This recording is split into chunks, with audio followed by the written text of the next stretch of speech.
Alright, lads, welcome to Musty Gaming HT. Man, it's been ages doing that intro. Anyhow, so I decided to make a bit of a PowerPoint presentation on Grand Theft Auto Liberty City Stories. I'm going to be doing a series on the whole story mode of this game. So make sure you subscribe to my channel, like and share to your homies. If you don't, this guy will come and kick your balls, okay? Like football. Anyhow, let's get to the introduction. So this game was released in October 2005, more specifically October the 24th, in PSP and PlayStation 2 as well. Okay, it recently got released on iOS and Android as well. So yeah, so that's pretty good as well. So this is also a prequel of Grand Theft Auto 3 because they have the same settings as Liberty City. They have the same characters. A lot of them, pretty much, like Salvatore Leone, McCaffrey, Vincenzo Chili. I don't know about Vincenzo Chili, and also Tony Cipriani. He's the protagonist. I'll talk about a bit more. This game was made by Rockstar. I mean, what? Who else can make Grand Theft Auto, man? Ah, okay.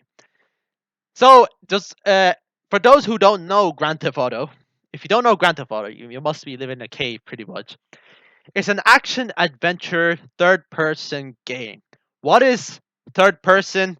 Pretty much, it's a game where you view your character as an outlooker instead of controlling the game from their view directly. So I hope that makes sense. And also, it's 18 plus as well. It's action adventure. It consists. I just repeat myself in there.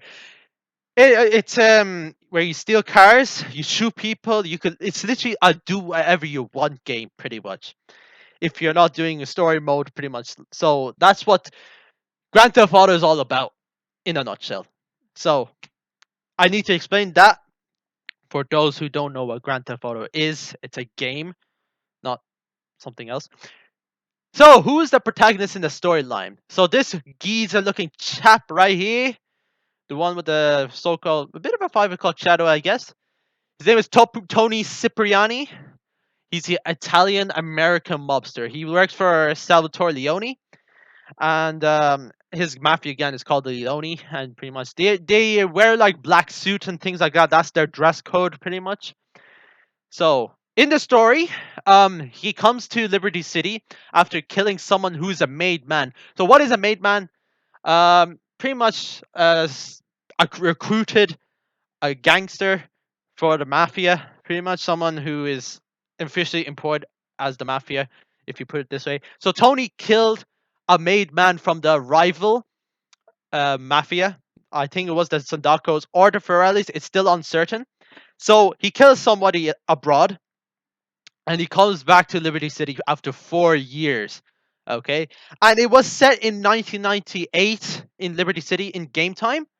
So this was 3 years, I believe, to what happened in GTA 3. For those who played GTA 3, they know what happened. I'll do a playthrough on that, hopefully. So, pretty much the story in a nutshell. Leone's main objective is to rule over Liberty City from other mafia groups such as Sindaccos, Firellis, the Yakuza, etc. Sindaccos are our main enemies, are pretty much our first enemies we are encountering when we see our episodes and the series as well. Firellis, they come later. Yakuza, they come very later on. Okay, so let me just talk about what the first thing. Yeah, pretty much. Tony comes in, like I mentioned. He goes to Salvatore Leone. He meets him again after 4 years. Pretty much Tony had nothing. Okay, so he started working with one of the employees of Salvatore Leone. His name is Vincenzo Chili. And pretty much he works for him, and they have a bit of a toxic relationship. But pretty much the sugar daddy of Tony, Vincenzo Chili. So a few missions will take place. So I had to give a spoiler alert. So main thing to talk about is the advantages, in other words, pros. And they're, in my opinion, obviously. I like the storyline. It's interesting, in my opinion. So it's like, it's a good setting. You know, you have the Italian American mafias and things like this. There were some twists here and there. It's going to be mentioned in the series, obviously.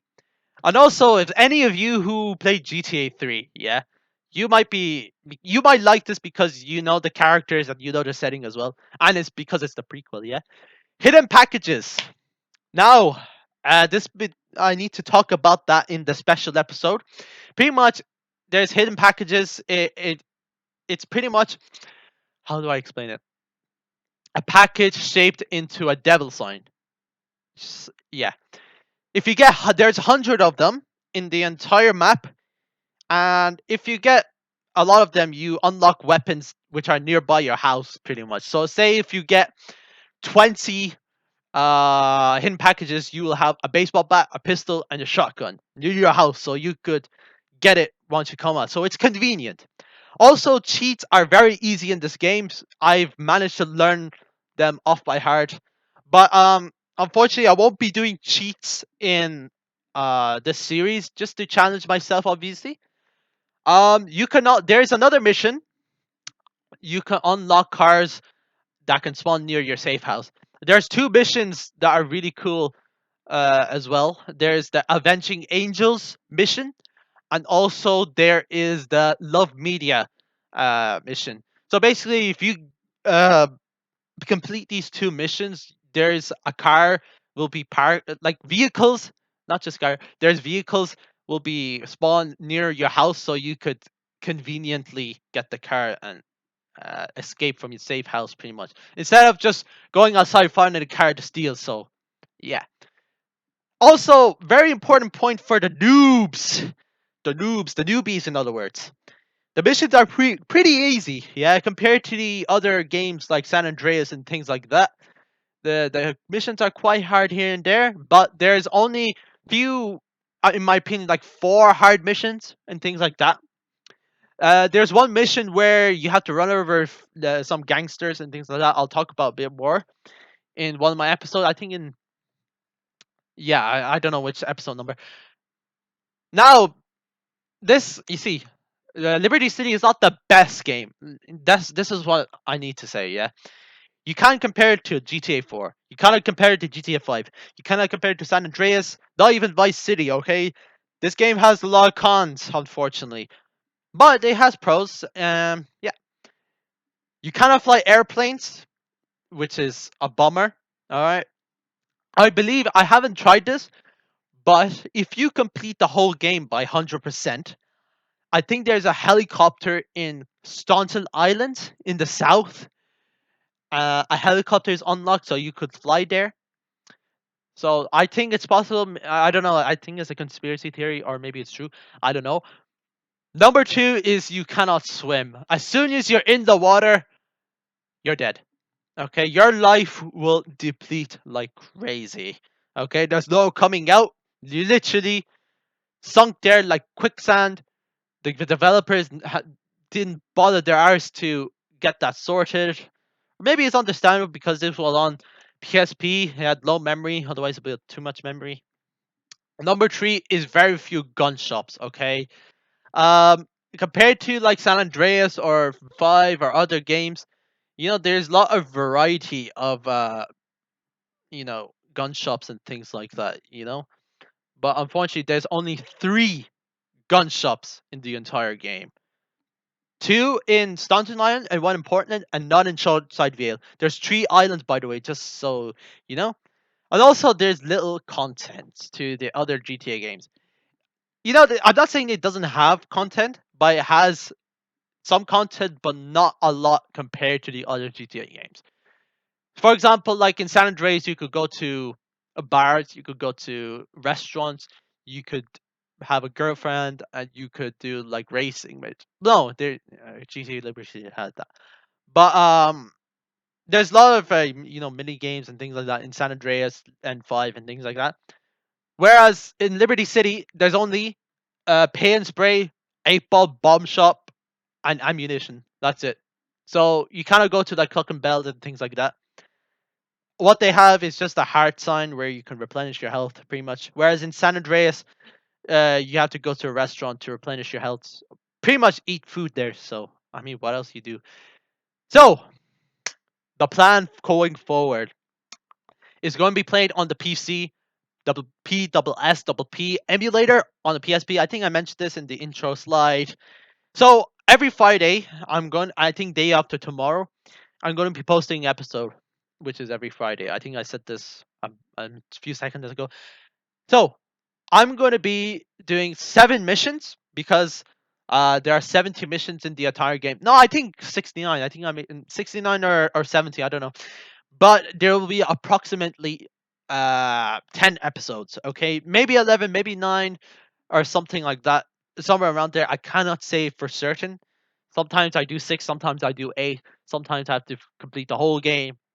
You know, in the last episode or something. It's more than 7, something like that. Anyhow, so after the 10 so-called 10 around 10 episodes, after the series, I might, if this video and my episode is a huge hit, yeah, and many likes and things like that according to my standards, obviously, I might post an extra special episode consisting of the best unlockables. And I mentioned the love media mission, the hidden packages, and things like that. There's some missions that have very very nice unlockables. It's amazing. It's a must. You know, I'll talk about that if you guys are interested.